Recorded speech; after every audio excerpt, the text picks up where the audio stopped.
Assalomu alaykum. Biz uzoqdan yaqindan kuzatib boryapmiz aziz obunachilar. Navbatdagi darvozamizni qurbonlashtirib bo'ldik.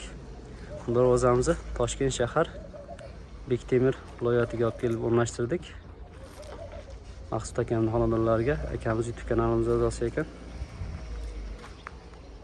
Ishlarimizni ko'rish bor ekan, yoqqan ekan, kelishtirib chiroyli narxlarda tayyorlab berdik.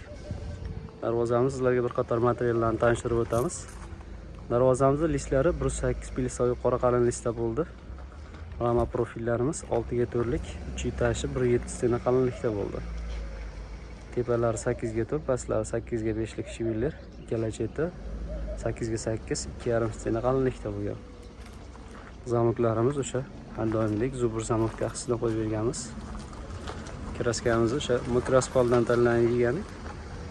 Men oddiy shikolat rangdan sepib bering deyishgandi, zakaz qilib.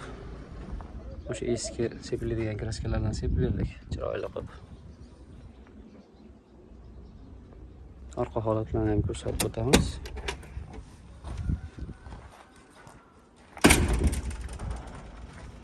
Orqa holatlari tekis. Zatorlari o'sha ichki zatordan bo'ldi. Ochilib yopilishda qiyinchilik yo'q. Yoshroq bolalar ham bemalol ochib yopaveradi. Sharnellarimiz o'sha hammasiga pochinnikli sharneldan qo'yib berganmiz.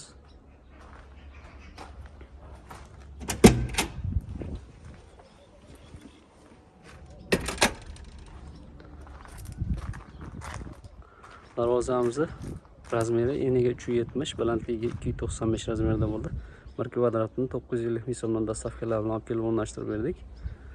Jami summasi 10.300 ming so'mga dastavkalar bilan kelib o'rnashyapti. Kimga shunaqa xizmatlar kerak bo'lsa, ekrandagi nomerlarga bemalol aloqaga chiqaverasizlar. Xizmatlarimiz O'zbekiston bo'ylab kelishilgan narxlarda chiroyli qilib tayyorlab beramiz. Kanalda yangilar obuna bo'lishni unutmaysizlar. Sog' bo'lasizlar, salomat bo'lasizlar.